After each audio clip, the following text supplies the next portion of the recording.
د کون او کائناتو د ستر واکمن په مبارک نوم سره.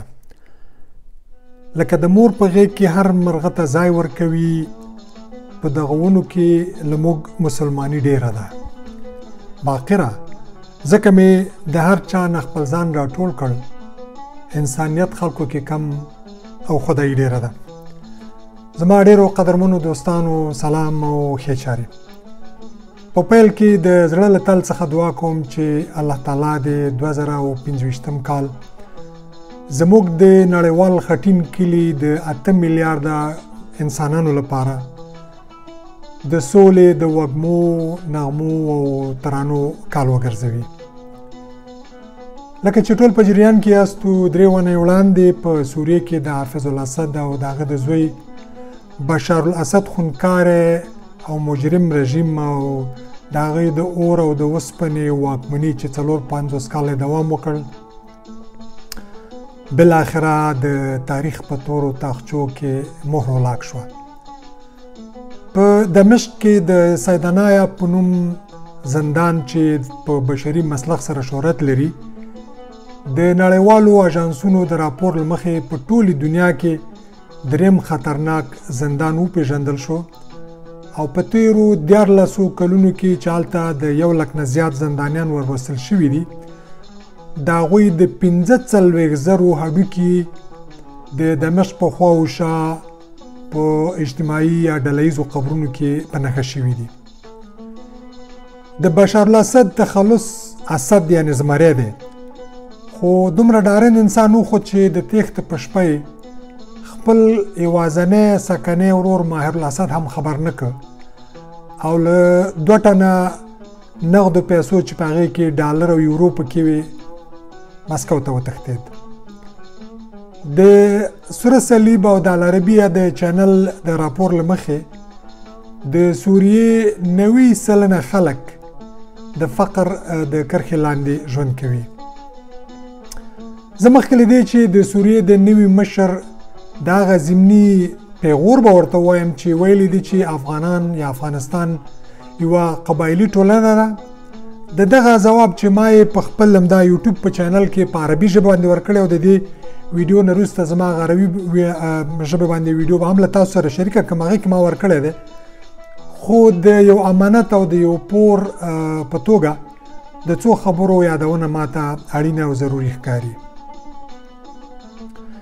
نن که په هند، سند او افغانستان او خوا و شا سیمو کې له منارو څخه د اذان غږونه پورته کیږي او یا په شرقي ترکستان کې د چا نوم احمد او محمد دی او یا په بخارا او ترمز کې چا د رسول علیه السلام احادیث راټول کړي، تدوین کړي او چاپ کړي دي، دغه ټول په دمشق کې د اموي دولت ستر شاهکارونه دي. سوریه د حضرت معاویه بن ابي سفیان، خالد بن الولید، عمرو بن العاص، صلاح الدین ایوبی او د حضرت رسول علیه السلام د ګران المسی حضرت زینب د قبر او د مزارونو ټاټوبی دی. او په دې اخرو کې تر ټولو مهم زما د آیفون او ستاسو سره چې کوم آیفونونه او د اپل کمپیوټر دي، د دې اصلي مخترع سټیو جابز د ده پلار عبدالفتاح جندلي نومېده چې دا د سوریې د حمص دی او بیا امریکا ته تللی دی، اوس هم ژوندی دی. تاسو ته به معلومه وي چې د انګریزي استعمار څخه د استقلال او د خپلواکۍ اتل غازي امان الله خان د هغه میرمن ملکه ثریا مور اسما رسمیه نومېدله چې هغه د حلب د سوریې د حلب اوسېدونکې وه او مورنی نیکه شیخ محمد صالح افندي په دمشق کې د اموي جامع جماعت مؤذن و. او بل دا باید ووایم چې په هند کې د سوریانو د قبیلې واکمني چې هغه شیرشاه سوري په 1530 کال کې د مغولي دویم امپراتور همایون له ماتې وروسته په هند کې جوړه کړله. زما قدرمن دوست څېړونکي ډاکټر لطیف یاد ماته پرون یو مقاله راولېږله خبرې مې ورسره وشولې. هغه وویل چې دغه د سوري قبیله یا د سوریانو واکمني د سوریې د شام د عربي هیواد سره هیڅ ارتباط نه لري، بلکې دا د دوی د یو نیکه نوم سور یا سوریو، نو ځکه دې ته سوریان ویل کېږي.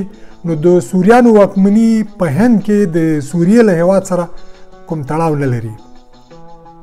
اوس به راشم اصلي خبرې ته.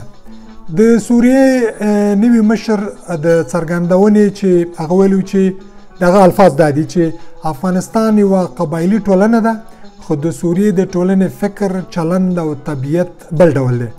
موږ د ادلب په سیمه کې پوهنتونونه درلودل او د ښځو ونډه په هغې کې له 80 سلنې څخه زیاته وه. لکه چې ما یادونه وکړه، ما د همدې پوښتنې ځواب په عربي ژبې باندې زما په بل ویډیو کې دی، ترڅو د دوی دغه غږ د دوی غوږونو ته د دوی په ژبه باندې ورسیږي. تکرار نه ځم، خو په لنډو کې در سره څو مطالب در سره شریکوم. اول خو دا ده چې دا صحیح ده چې افغانان یا افغانستان یوه قبایلي ټولنه ده چې شجاعت یې، مېړانه یې، میلمستیا یې او د خپلې خاورې نه دفاع یې په وینه او په فطرت کې اخکل شوې ده.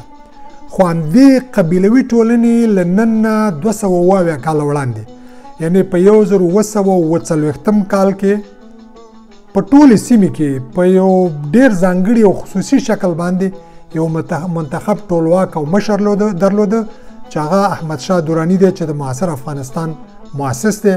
په هغه وخت کې پښتانه، تاجک، ازبک، پشهي، قزلباش، هزاره، حتی که هغه وخت کې وړوکی اقلیت د سیکانو او د هندوانو د هغوی نمایندګانو هم د قندهار په لوی جرګې کې برخه واخیستل او یو منتخب دغې زعامت او قیادت یې رامنځته کړه، چې دا په خپله د دې ګواهي ورکوي چې افغانان قبایلي طبیعت لري، مګر د تمدن او د عصریت سره هم بلد دی او دغه ورته یو اصل ښکاري. همدارنګې له نن څخه 102 کاله وړاندې، یعنې په 1920 کال کې په کابل کې د ارشاد النسوان په نوم باندې یوه نشریه وه. ما د هغې نشریې د اول کال 18مه ګڼه ما لوستې ده او لیدلې مې هم ده، یوه کاپي زه ځان سره په کور کې لرم. دا په هغه وخت کې چې د ښځو په لاس د ښځو لپاره د یوې جریدې خپرول او نشرول دا عادي خبره نه ده، چې دا زمونږ خلکو په هغه وخت کې دا کار ترسره کړی دی. همدارنګې د کابل راډیو لومړنۍ پښتنه نطاقه چې مستوره شال نومېدله او دا د کونړ د اسمار وه او د شال پاچا مرحوم لور وه، دا په 1409 هجري لمریز کې پیدا او 1470 کې بیا د هجرت په مهال باندې وفات شوله. په هغه وخت کې زه کوچنی وم او په مکتب کې وم چې ما به د دې د راډیو نه به د دې غږ اورېده. دا ټول د دې ګواهي ورکوي او د دې نمایندګي کوي چې زمونږ خلک قبایلي دي، هلته سیستم شته، دودونه دي، د ښه دودونه مثبت لرو، مګر په یعنې حال کې هلته علم، عرفان او تعلیم او مدنیت هم موجود و. دا د دې معنی لري چې ښځه د نر په څېر انسان دی، پوره انسان، برابر انسان او مسؤل انسان او عاقل انسان. هغه د کار، د تعلیم او د مړه د انتخاب حق د دې په شریعت کې او په مدني قوانینو کې خوندي او محفوظ دی. زه په پای کې د رسول علیه السلام د لارښوونو یو مبارک حدیث ما څو ورځې وړاندې لوستی او هغه غواړم تاسو سره شریک کړم. حدیث مبارک دی چې انما النساء شقائق الرجال ما اکرمهن الا کریم وما اهانهن الا لئیم. ښځې له نرو سره برابرې دي او د دوی په څیر دي. د دوی عزت نه کوي مګر دا چې په خپله عزتمن وي، او د دوی سپکه او بده نه کوي مګر دا چې خپله سپک سپان او نازوانه وي. کور مو له غنمو او پتاسو ډک.